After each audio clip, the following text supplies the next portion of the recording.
दिल्ली कूच को लेकर लगभग जो हमारी 16 जथेबंदियां हैं उनका हमने नाम नोटिस कर लिया। पहले जत्थे में 16 जथेबंदियां के जो जत्थे में लोग होंगे उनको हमने आपको सामने रख दिया दोनों फोरमों की ओर से। और ये जो सरकार के मंत्री या सरकार जो कुछ अदालतों में जो कि बोलती रही है, अब इनके पास मोडिफाइड ट्रैक्टर्स हैं, इनके पास जो है वो पॉकलैन है, इनकी ट्रैक्टर ट्रॉलियों में हथियार हैं और बोलते रहे लगातार कि किसान पैदल चले जाएं। ठीक है, तो वो पैदल जाने के बारे में कहते रहे। अब जत्था पैदल जा रहा दिल्ली की ओर और हमें नहीं लगता कि सरकार की नीयत और नीति ठीक है। जिस तरह से हम देख रहे हैं पैरामिलिट्री फोर्सेस आ रही हैं बॉर्डर के ऊपर, जिस तरह से वाटर कैनन आ रहे हैं, जिस तरह से सुना जा रहा है डीसी अंबाला ने धारा 144 का नोटिस निकाल रखा हुआ है। जहां तक ये सवाल है कि अदालत में केस चल रहा, तो ये हरियाणा सरकार ने ही बोल रखा है कि हमें अमन कानून का खतरा। अगर हरियाणा सरकार वो एफिडेविट कहे भी हमें अमन कानून का कोई खतरा नहीं है तो उसमें कोई बात नहीं होगी।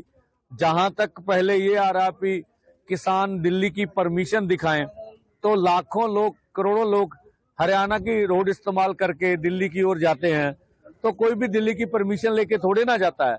और पंजाब स्टेट ने हमसे ये थोड़े ना कहा था पहले दिल्ली की परमिशन दिखाएं।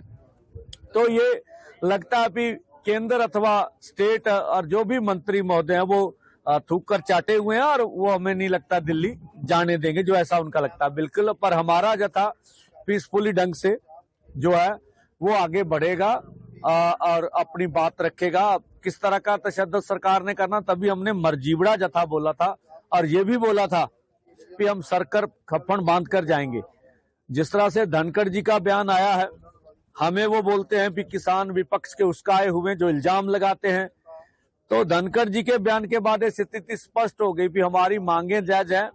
और जिस तरह से उन्होंने अभी खेतीबाड़ी मंत्री को गुहार लाई है, हम कहते हैं हमारी बात छोड़ो, संविधान के बड़े ओहदे पर बैठे उपराष्ट्रपति की बात मान लो और किसान मजदूर की मांग को परवान कर लो। ये आज हमने बातें प्रेस के सामने रखी है, कल भी प्रेस कॉन्फ्रेंस करेंगे। अगर किसानों को जाने नहीं देंगे, हरियाणा वाला प्रशासन रोकेगा, तो उसी में आपको क्या कुछ? नहीं, देखिए, जहां तक हम तो कुछ भी करने वाले नहीं है। जो सैकड़े लोग होंगे तो वो क्या सरकार के साथ, सरकार ही करेगी। जो भी कोई अगर हमारे ऊपर अटैक करती है, हंजू गैस डालती है, पानी की बौछारें करती है, कुछ भी लाठीचार्ज, सरकार तशद्दुद करेगी। हमारी ओर से कुछ भी ऐसा नहीं हो। अंबाला एसपी से आपकी क्या कुछ वार्ता हुई? अंबाला एसपी ने जो हमसे पूछा था भी आपका आंदोलन, हमने बोला पुरअमन होगा। अगर पीएम साहब भी दिल्ली में आएंगे तो सुबह कोई रोकने का, कोई इसको टकराव करने का ऐसा भी कोई हमारा नहीं है। रोड से नीचे जाने का हमारा कुछ भी ऐसा नहीं। दिल्ली कूच को लेकर लगभग जो हमारी 16 जथेबंदियां हैं उनका हमने नाम नोटिस कर लिया। पहले जत्थे में 16 जथेबंदियां के जो जत्थे में लोग होंगे उनको हमने आपको सामने रख दिया दोनों फोरमों की ओर से।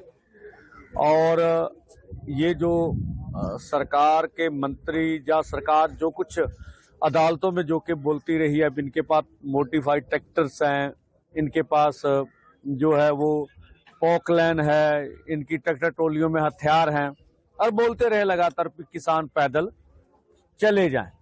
ठीक है, तो वो पैदल जाने के बारे में कहते रहे। अब जत्था पैदल जा रहा दिल्ली की ओर और हमें नहीं लगता कि सरकार की नीयत और नीति ठीक है। जिस तरह से हम देख रहे हैं पैरामिलिट्री फोर्स। अगर आप ये वीडियो YouTube पर देख रहे हैं तो हमारे चैनल को सब्सक्राइब कर बेल आइकन दबाएं और Facebook पर देख रहे हैं तो हमारे पेज को लाइक करें। 8 मिलियन प्लस सब्सक्राइबर, आपके इस भरोसे के लिए बहुत धन्यवाद।